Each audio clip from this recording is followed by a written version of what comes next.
Hey everyone, it's the night before an egg shoot. Me and my dad are competing in tomorrow and I got to do a little bit of reloading. So I want to do a quick video primarily for people that don't reload and have considered getting into it, because I feel like there's so many advantages to reloading your own ammo. I know a lot of guys that have custom guns built and they're relying on factory ammo for them to shoot good, and I mean that's really taking a chance when you do that, because you can't guarantee how the ammo is going to perform. Every gun's different. Every gun likes a different bullet. And you're not going to have, even with reloading, you're not going to have a perfect load that shoots great for you and you give it to your buddy and say, this is the best load that's out there. Load it and try it. I mean, every gun is different. It might be close. It might shoot awful in your gun. You just never know. So I feel like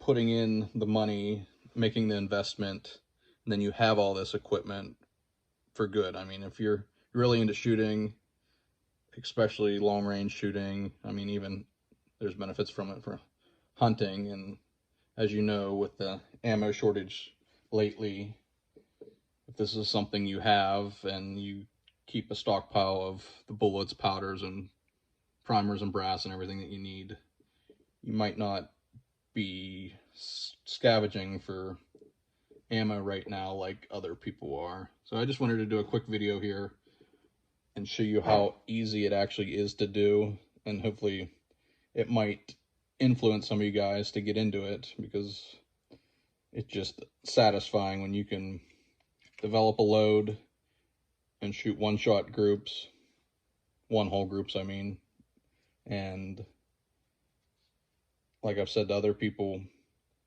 you might find a factory load that will shoot sub-MOA, but I feel like you can always make it better by reloading. So we're going to start off by priming some brass. This is some 22 Creedmoor brass by Peterson, and it actually has the small rifle primer. So I'm going to show you how to prime these. These are the small rifle Magnum primers, actually, the 450s. I use them a lot. I use them even for reloading 5.56, 2.23 for the ARs. So first thing you need equipment-wise is a hand primer. And as you can see here, they're all facing the right way, but if you dump your primers in here and they're not, they have these little grooves in here. You just kind of shake it around and they'll all flip the right way.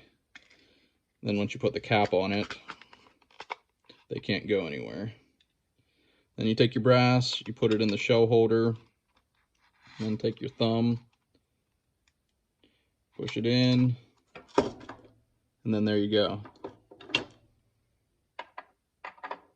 Next thing we have to do is measure out our powder charge using the H4350,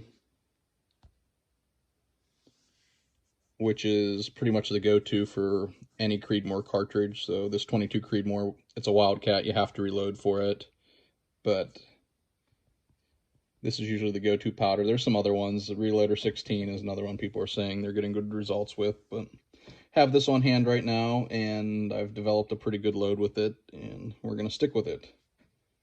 Then the next thing you do is measure out some powder. Try to get a good view here with my holder. This is the Hornady powder, auto powder measure, and we're going to go with 38.5 grains. So you push that in, and then you hit dispense. I'm going to start dispensing. I had a little bit of issues with this measure throwing overcharges quite often, so I found these on eBay. It comes in a set of 3, and they screw onto the end here, and I haven't had an overcharge since, so I highly recommend them. I think it was like 10-15 bucks, and it took this relatively affordable powder measure that has a couple cons to it, and made it as reliable as my RCBS Charge Master that I have, which costs probably about double. But both of these are available at Brownells, so depending on what your budget is, I would check into both of them.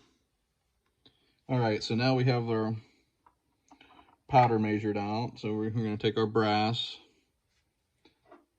Next thing you need is a funnel. This is a little metal funnel I kind of have rigged together, but it works pretty good for this stuff.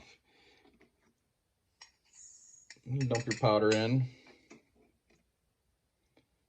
And then this powder measure will actually, as soon as the scale zeros, it'll pour your next load for faster loading. I got about 20 through load, but I'm just going to show you on one. So we got it primed, we got our powder in here, and then now the next step is to seat the bullet. You got the bullet here, and I'm going to have to switch my camera around here so you can see it in the press.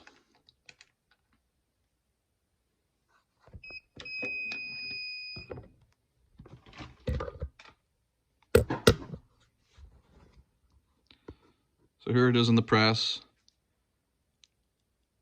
I actually couldn't find a 22 Creedmoor seeder in stock, so I'm actually using my 6mm Creedmoor seeder, but it's working fine until I can get the correct one.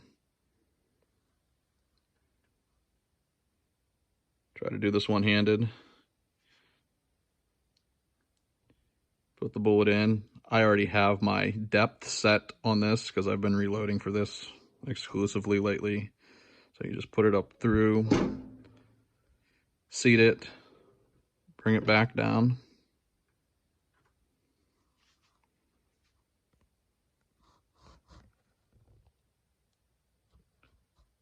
And there you go. That's a 22 Creedmoor Peterson brass small rifle primer, CCI 450s with Sierra Match King 77 grain and 38 and a half grains of H4350 at an overall length of 2.475 inches. So that might be a starting point for somebody that has a 22 Creedmoor. But like I said, the main reason I was making this video was to show you how simple it actually is to reload for yourself, and I don't think you'll regret it once you get into it. It's kind of addicting. And everything I've shown you here, when in stock, is available at Brownells. As most of you know, that's into guns, firearms, etc. Knows how hard it is to get ammo and even components. Other times when ammo gets scarce, you could still find the reloading components because not as many people do it, but with this last shortage, I think a lot of people have jumped on the bandwagon of reloading. So there for a while you couldn't even find presses or shell holders, and that stuff's finally starting to trickle back in, as well as powder and primers. So you just have to keep an eye out, but I mean, it's something I definitely recommend getting into. I'll put some links here to some of these products that you can find at brownells.com. Thanks for watching.